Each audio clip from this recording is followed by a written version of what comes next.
My name is Elena Walsh. I'm 28, an interior architect living in New Jersey. I've always believed that everything in life could be designed, happiness included, but no one ever taught me how to redesign happiness when it collapses in the middle of a church aisle. That morning, I stood inside a historic Catholic cathedral in Princeton, draped in an ivory Vera Wang gown. Sunlight streamed through stained glass windows, making the lace shimmer like a dream. Every eye was on me, not because I looked stunning, but because the groom was nearly an hour late. I forced a smile. As a designer, I was used to imperfections. A few crooked lines could always be fixed, but the whispers were getting louder.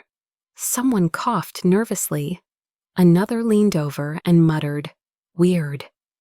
"Where's Tyler?" I glanced to the left row of pews.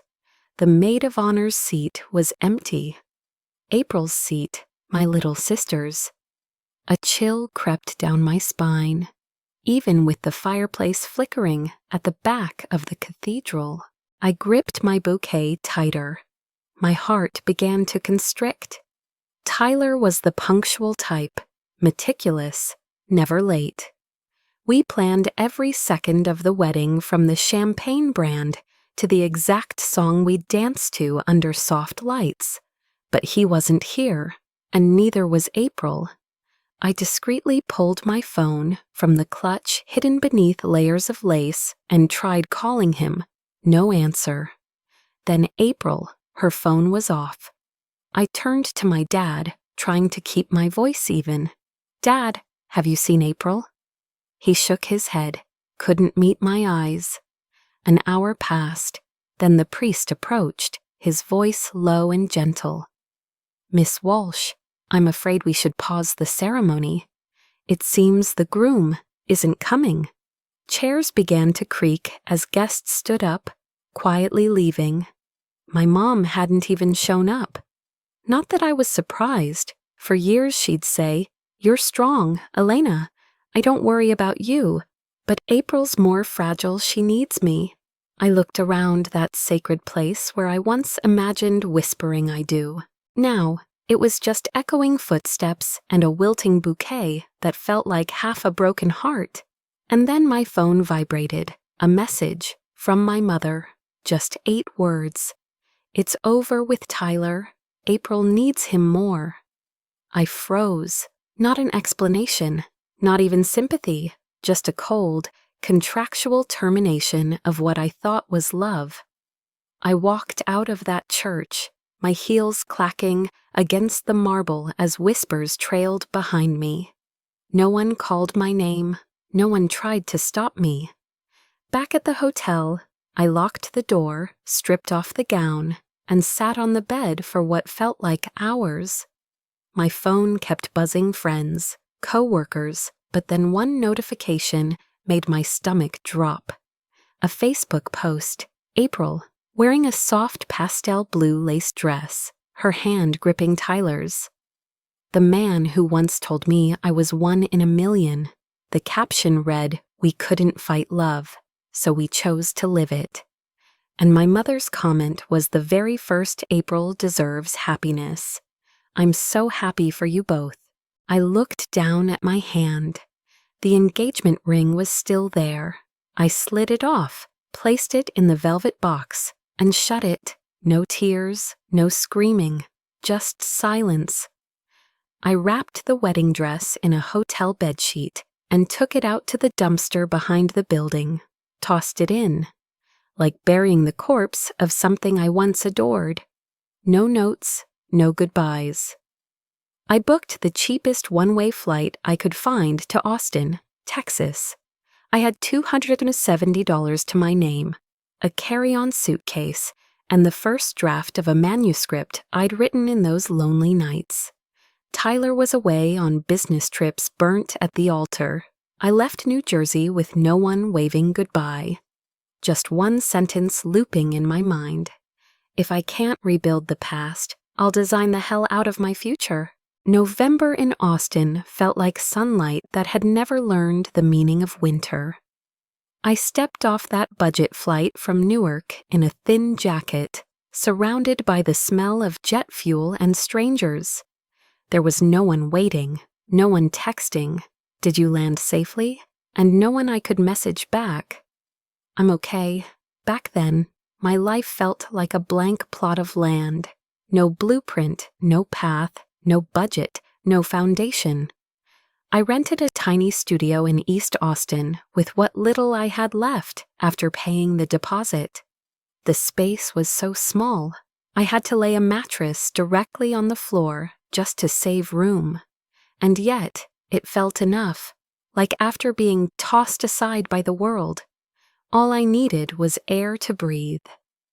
I started writing again, not design briefs for upscale condos in New Jersey. I wrote about pain, about what it felt like to be stabbed in the back by your own sister, to be left at the altar, to be discarded by your own mother who chose the betrayer over the daughter who'd sacrificed her youth so her baby sister could finish school. I called the manuscript Burnt at the Altar. At first, I uploaded short excerpts to Medium under the pseudonym W.E. Laurent, a name stripped of gender, stripped of sorrow. I didn't want recognition. I wanted relief. Every word felt like peeling off another layer of pain embedded beneath my skin. For 3 months, I survived on leftover savings and a part-time gig at a tiny cafe off Manor Road. I washed mugs, wiped tables, and came home at 11 p.m. to write. Then one night, after I posted Chapter 8, titled "No One Came to Save the Bride," the piece got reshared by a well-known Twitter account that spotlighted real-life stories. By the next morning, I woke up to over 15,000 views, almost 700 comments, and a flooded inbox asking for more. Someone wrote, "This is my story, but I never had the courage to tell it." Another asked, "Will you ever forgive your sister and me?" I just stared at the screen. I had never imagined being heard like that.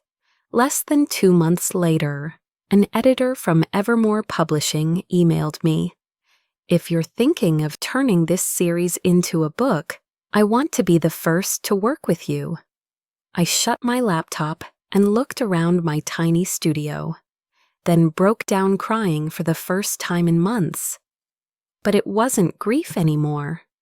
It was the moment I realized I had just poured the first concrete for the foundation of a new life. I still hadn't spoken to my family. April was pregnant now. I found out through an old friend who had seen a post my mother shared. "First grandbaby on the way. April deserves the world." The world.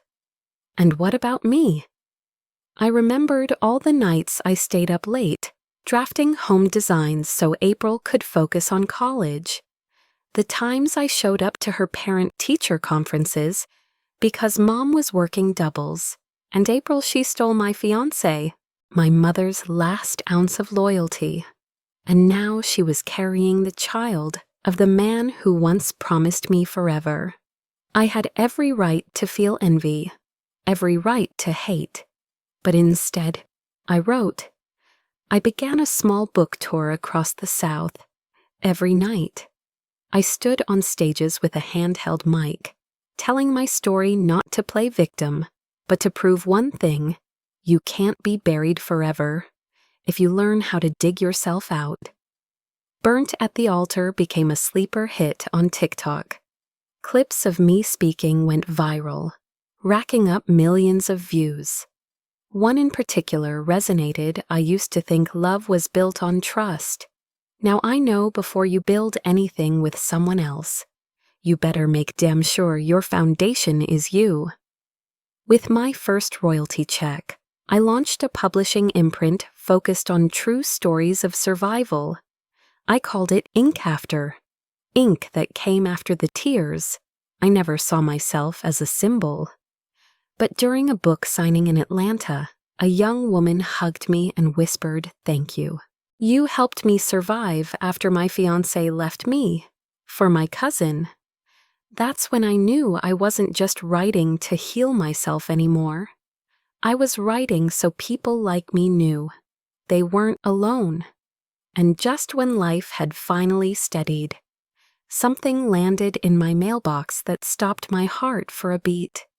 A thick, cream-colored envelope, handwritten in a familiar script. April Walsh Davenport. Inside was a letter, an invitation. "Elena, I know it's all in the past. I'm about to have my baby. We're hosting a baby shower at Mom's house. A lot of old faces will be there. I hope you'll come. After all, we're still family." Family. I laid the letter on the table and stared at it, and I thought maybe it's time I went back, but not to celebrate, to finally do what I never allowed myself to before. Let go of the past by blowing the truth wide open. The morning I flew back to New Jersey, it rained in Austin. Not a downpour, but that quiet, soaking kind of rain like tears that fall without a sound. I stepped out of my apartment, rolling my carry-on across the damp concrete, and thought, this isn't a homecoming. This is a walk through the ruins, looking for whatever might still be left of a life I used to know. Newark Airport was as loud and chaotic as it had been 5 years ago, the day I left, but this time I wasn't arriving with a broken heart and an empty suitcase. I came back with eyes like steel and a plan that had been simmering for 1,700 days. On the rental car ride toward Maplewood, where my mother still lived, I texted the one person I'd kept in touch with, Savannah, a college friend who now worked as a tax attorney in Manhattan. "I got April's invitation." She replied instantly, "You're really going, Elena? Actually, there's something you should know." I called her immediately. "Just say it, Savannah. No need to tiptoe." She exhaled, long and audible on the other end. "April still works at Lirio, the furniture firm you used to design for. But I heard, during her pregnancy, she had a private meeting with the CEO, Mark Whitaker." My breath caught. That name sliced across my memory like a thin, cold blade. Mark Whitaker, my former boss, the man who once texted me, "Which would you choose, a flawless kitchen or a reckless kiss?" while I was still engaged to Tyler. I never replied, never told anyone. Not even about the time he let his hand graze mine, just a little too long during a pitch to high-end clients. April once teased me, "Mark is such a catch. Why don't you like him?" I had only laughed. But now I understood. Maybe I didn't like him. But April, she liked what he could give her. Savannah went on, "I'm not sure, but there were whispers that Tyler suspected something between them. No confirmation, just figured you should know before you walk into that baby shower." "Thanks," I said, and hung up. The party was at my mother's house, the Cape Cod on Grove Street, where I grew up. I stepped out of the Uber in pointed stilettos, a silk dress in stormy teal, my hair in a sculpted bun, lips the color of congealed blood. No one recognized me right away, partly because I looked so different, partly because no one believed I'd actually show. April stood in the entryway, her pregnant belly unmistakable, face heavily made up, draped in a pale blush maternity dress. Her eyes scanned me for 3 seconds before her lips curled into a stiff smile. "Elena, you really came," she said, hugging me with all the warmth of a stranger. "I wasn't sure the invitation would reach you." "Oh, it did," I replied, lips curved slightly. I have this old habit reading everything before I decide to throw it out. Her smile faltered. I handed her a gift box, silver, sleek, tied with a cream satin ribbon. She took it, curious, but I held her wrist gently. No, April, you should open it in front of everyone. The party had begun. In the living room were familiar faces, high school friends, old neighbors, even a few former coworkers of mine. My mother sat dead center, one hand on April's thigh like she was marking territory, the daughter she chose. Tyler walked in from the backyard, same eyes, same smile, the kind that could melt a teenage girl's heart and leave a 28-year-old woman utterly hollow. He saw me and froze. I didn't think I'd ever see you again. Under diaper-themed balloons. I said, smiling without softness. Soon, everyone gathered around for the gift opening. I stood beside April as she opened box after box, diapers, toys, baby onesies. Awe filled the room. Then she reached for mine. From Elena, she said, her voice just a touch shaky. She untied the ribbon, lifted the lid, and stopped cold. Inside was a silver envelope and a printed document stamped by a private DNA lab in New York. No one spoke. Until I did. You once said love doesn't need approval, only the courage to be lived. I agree. But if you choose to live in love, you better be ready to live with the consequences. April stammered. What are you talking about? I stepped closer. I hired a private investigator. I have footage of you and Mark Whitaker entering the Lowe's Hotel at 11:07 p. On April 12th, you left at nearly 2:02. Not once, 3 times. And I turned to Tyler. I also have a DNA result. I pulled a duplicate document from my purse. My voice was steady. The child has no biological relation to Tyler Davenport. A ripple passed through the room. Someone gasped. A hand flew to a mouth. My mother stared at me, then at April, then at Tyler. April's face drained of all color. How did you even... Hair? I said simply. From that time you visited me in Austin, the fake design grant you needed my help with. She screamed, "You're sick." I said nothing, just looked at her. No, April, I'm just returning what you handed me 5 years ago, the truth. She collapsed into a chair, her belly heaving. Tyler staggered back, hands on his hips, all color gone from his face. The room had gone silent, and I walked out. But unlike 5 years ago, this time I was the one choosing to leave. I drove out of Maplewood in silence, no music, no GPS. I knew every turn by heart. This used to be the place I thought I'd grow old. But now, every street cut like an old wound reopening. And tonight, I didn't want comfort. I wanted emptiness. I pulled into a lot near South Mountain Park. The night wind was dry and sharp, like a warning. I got out, popped the trunk, and pulled out a small black bag. Inside it was my old journal, the one thing I'd kept from my apartment before I left New Jersey all those years ago. The first page was dated 1 week after the canceled wedding. I don't know who I am anymore. Not a bride, not a proud sister, not a good daughter. Just a name, Elena Walsh, trapped in a nightmare no one is waking me from. I ran my fingers over the ink, then let out a laugh, half sympathy, half scorn. I used to be that girl, but not anymore. I closed the journal and dropped it into the public fire pit in the center of the park. The pages curled, caught flame, and disintegrated like memories I no longer needed to carry. I didn't fly back to Austin right away.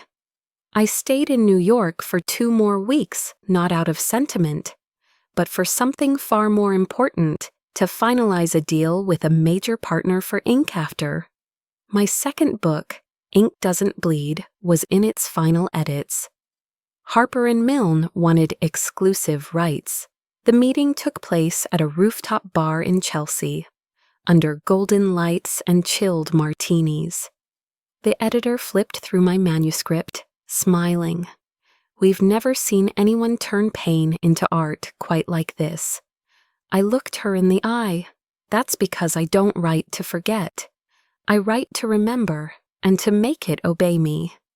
A week later, I signed a 7-figure deal, and then I bought back my old apartment in Montclair from the same leasing company that evicted me 5 years earlier. This time, I walked in as the owner. I hung a small wooden sign behind the door. No one leaves you until you leave them first. The following month, the April Whittaker scandal broke. A freelance journalist published an exposé revealing their power for promotion affair. A leaked email from Mark read, "She's young, ambitious, and not afraid to use what she has." Mark was fired. April quietly resigned. Tyler filed for a court-ordered paternity test, and it confirmed he had no biological connection to the child. Within 2 weeks, he filed for divorce. I didn't feel joy, I felt alignment. As for my mother, she stayed silent, then sent a message to my company inbox. Not an apology, just one line. "If you ever want to talk, I'm still here." I read it and never replied. I didn't hate her, but I no longer needed her. When you've learned how to survive alone, you stop waiting for late apologies or overdue hugs. One Friday afternoon, I received an invitation from TED Talks. They wanted me to share my story on stage, not as a victim, but as a creator who turned trauma into legacy. I said yes. On the day of the event, I walked onto the stage in a white tailored suit, under the spotlight, facing over 2,000 people. I didn't start with betrayal. I started with a question. How many of you have been betrayed by someone you love but stayed silent? More than half the room raised their hands. I smiled. Silence helps us survive, but speaking, that's how we come back to life. I didn't sugarcoat anything, didn't soften a single scar. And after that talk, I received over 300 emails from strangers. People abandoned, dismissed, broken down until they questioned whether they deserved to live. I replied to every single one. One message came from a 17-year-old girl. I was going to end everything after my best friend and boyfriend betrayed me. But after watching your video, I started writing, and I feel like I'm breathing again.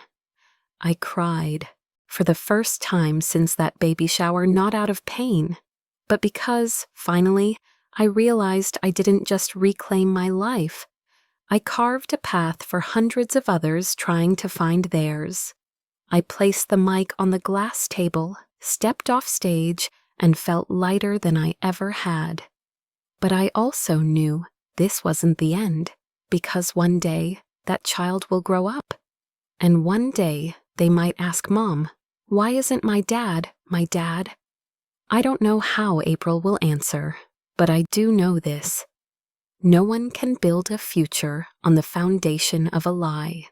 As for me, I rebuilt mine from scratch. With steel, with truth, and with scars, I no longer feel the need to hide. I returned to Austin a week after the TED Talk, still dazed from the media whirlwind. The clip had gone viral so fast that film producers started pitching to adapt the book into a series, Netflix, Amazon Prime. Even an indie director from Brooklyn emailed, swearing he'd preserve the soul of the protagonist, a woman stripped bare who rose like a monument.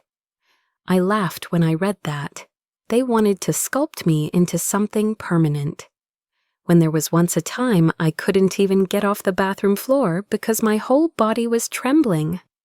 They didn't know I used to claw my palms raw, just trying not to cry in the silence of night. One producer asked me, What do you think is the most important scene of your life? I looked at him and answered, not when I was abandoned, not when I exposed them, but the moment I sat down to write chapter 1 in that freezing studio apartment.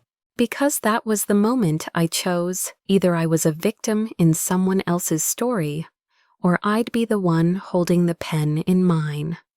One afternoon in February, I got a message, no number, just said blocked. I know I don't deserve it, but I miss you. We're still blood, right, April? I reread it over and over, but didn't respond, because I knew blood doesn't define morality, and memories don't automatically erase betrayal. I hadn't forgiven her, but I wasn't angry anymore either, and that was real power. Back at home, I opened the closet and pulled out a worn leather box. Inside was one thing I had kept, even though I once wanted to throw it away. The original engagement ring, a symbol of promises made and then shattered. I stared at it one last time, stepped out onto my balcony, and let it drop into the artificial pond below. It made no sound when it landed. Just like the past, if you're brave enough to release it, it sinks all on its own. That night, I got a call from Harper & Milne. Ink Doesn't Bleed had officially landed on the New York Times bestseller list. I sat in silence as they read my name aloud. It didn't feel like a win. It felt like restoration. I once lost my voice in a room full of family. Now that same voice was echoing in the ears of millions. 3 days later, I was invited to speak at a university panel called Writing from Wounds. As I stepped into the auditorium, a girl at the back of the room, eyes shining with tears, said, "Ms. Elena, if you can stand there, then I can survive too." I walked over and hugged her, and I realized then, the greatest revenge isn't making them pay. It's making them witness the fact that you're still standing, stronger, brighter, and without them. On my way back to the office, I got another message, this time from Savannah. "Did you see the news this morning?" I pulled up the Observer homepage. The headline screamed Mark Whitaker under investigation for using internal funds to finance personal relationship. The photo showed Mark being escorted out of Lirio HQ, shielding his face.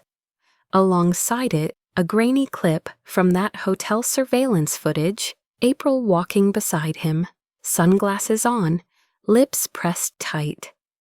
I exhaled, not out of satisfaction, but because finally, the truth no longer needed my hand to survive. It had surfaced on its own from the swamp they created themselves. Hours later, the next headline dropped. Tyler had officially won his divorce case. Despite not being the biological father, he was granted full custody of the child. April lost all guardianship rights due to a pattern of dishonesty and an unsafe parenting environment. Not long after, she left New Jersey. No one knew where she went. My mother messaged again, "Can we talk? I was wrong, but I'm still your mother." For the first time in 5 years, I replied, "You chose to stand beside the one who stabbed me. Now, I choose to stand beside myself." That night, I opened my laptop and created a new folder, Book 3, working title, When the Past Calls. I didn't know what the pages would hold yet, but I knew I didn't need to plan my revenge anymore, because everything I ever wanted to bring to light had already collapsed under its own weight. And me. I've learned I don't need to win in their eyes, only in my own. Spring arrived in Austin like the whisper of someone who once left and now returned, not loud, not painful, just quietly threading itself through every breeze. I sat by the window of my 6th-floor apartment, watching pale green leaves peek through the cityscape, and realized I had lived through an entire season of grief, and I had come out the other side. These days, I spent most of my time editing the third manuscript. When the past calls was taking shape, not a reckoning like the first two books, but a journey. Not the tale of someone betrayed, but of someone who had forgiven, though never forgotten. One afternoon, I received a package from Tyler Davenport's legal team. Inside was a handwritten letter. Elena. I used to think I was the victim when I found out April had betrayed me. But then I realized you were the one betrayed first, and I stood by and watched it happen. No apology could ever be enough. But I want to thank you because your silence, the kind that held dignity, taught me what it means to live with a conscience. We may no longer be anything to each other, but you are someone I owe more than I can ever repay. I folded the letter and placed it in a drawer with the other things I no longer needed.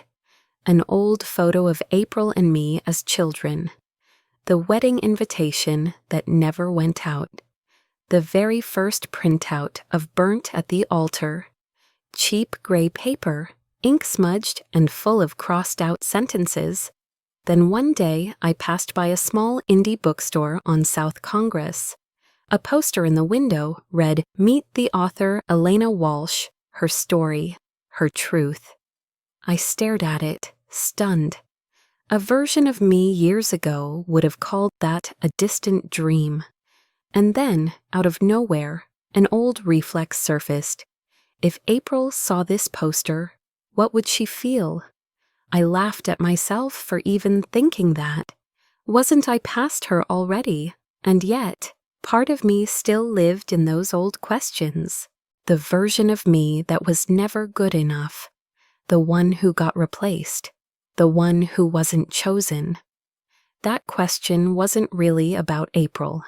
It was about the remnants of me I still hadn't fully grown out of. That night, I received an anonymous email. No name, no signature. Just 2 lines: "I've read all your books. But what I really need to know is, have you truly forgiven your sister?" I didn't reply, not right away. I sat in front of the screen for hours, hands on the keyboard, then off, on again, off again. And finally, I typed, "Forgiveness isn't about giving someone else peace. It's about letting yourself sleep at night.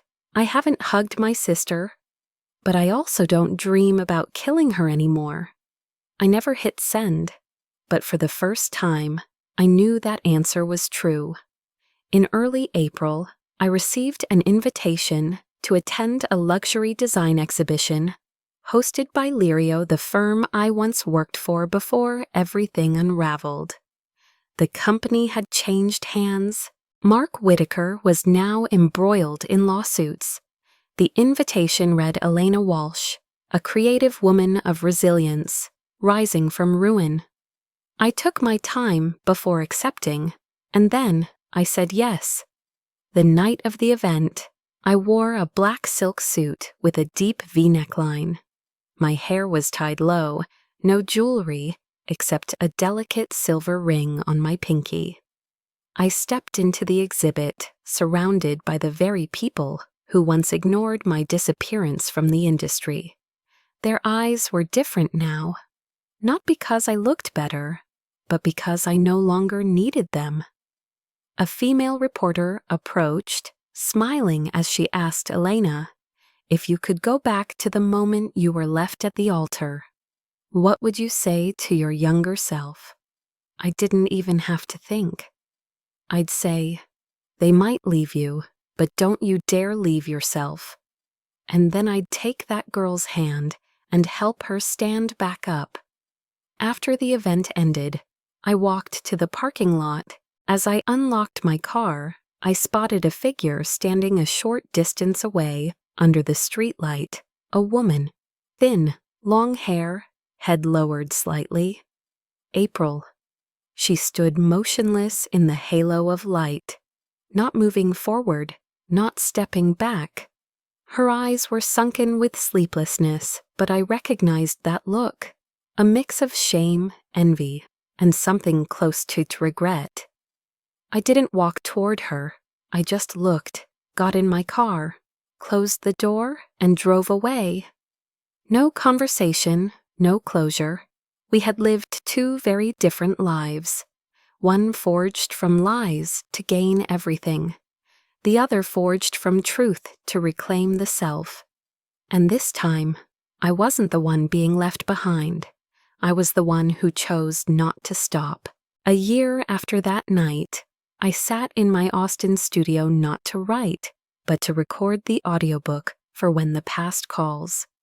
My voice echoed through the headphones, steady, clear, and calm enough to surprise even me. There was a time when just saying the names April or Tyler would tighten my throat. But now I told the story like someone who had weathered the storm and come back to tell the world what still remained after the thunder passed. When I got to the final chapter, the closing words rang out like a quiet benediction. Not everyone will pay for hurting you, but sometimes life will lead them back to the very place they once broke, and you'll be there still, whole like you never shattered, just shed your skin. The technician flipped on the recording complete light. I took off the headphones, stretched, and looked out the window. June sunlight cast long gold streaks across the red brick courtyard below. I smiled the kind of smile that no longer needed anyone's approval. The next morning, I received an email from a name I didn't recognize: Chloe Davenport. The subject line read, "Your nephew's kindergarten classmate." I frowned, opened it. "Hi, Elena. I'm the mother of a little girl in Liam's class. She adores him. And yesterday came home talking about how the teacher invited a lady aunt to read to the class. She said Liam called her Auntie Lena. And you seemed really kind. I don't know the family situation, but if you are related, I just wanted to say, you made a lovely impression." I read that line 3 times. Liam, the child once caught at the center of a storm. April's son, not Tyler's, but also a child who had never done anything wrong. And now he was calling me Auntie. I asked for a meeting with his teacher. It was a small preschool in West Austin, with an organic garden and a cozy little library filled with pastel cushions. The teacher showed me a picture Liam had drawn: a woman with long brown hair standing next to a boy. Above them, scribbled in uneven letters, "Me and Auntie Lena go to the moon." I gripped the paper gently, didn't cry, just felt my chest tighten. The teacher added, "He said you were the one who writes the light." I'm not sure what that means, but he seemed very sure of it. I nodded. I knew what it meant. That night, I wrote a letter by hand, sent it through April's attorney. "April, I'm not writing to lecture you, or to reopen old wounds. I'm writing to say this if Liam ever needs an aunt who loves him. I'm here, not because you deserve it, but because he does. I won't interfere. I won't expect anything. But if one day he asks why he calls me aunt, you can simply tell him this, because some people never leave you, even when they were once left behind." Elena Walsh. 1 month later, I was invited to receive the Ink Voice Award, honoring authors who've made a meaningful impact through writing. At the ceremony, I didn't wear a gown. I chose a deep plum velvet suit, pinned with a stainless steel brooch, etched with 3 words built from ashes. I stepped onto the stage to applause, but this time it wasn't about drama, not scandal, not revenge. It was about having turned pain into architecture. I began my speech. I was once the bride no one married, the sister replaced, the daughter forgotten. But I came to understand every time someone left me behind, it was really an invitation to go further. Every closed door became a hallway, leading to a better version of myself. I ended with a line that would later show up on posters across bookstores and libraries. Not every woman left behind falls apart. Some rebuild the universe around her. A few days later, another package arrived. Not a letter, a manuscript, unfinished. Author April Walsh Davenport, the cover page handwritten. Untitled from the shadow of my sister. I held it in my hands and stood there for a long time. I didn't read it. Not yet. Didn't react.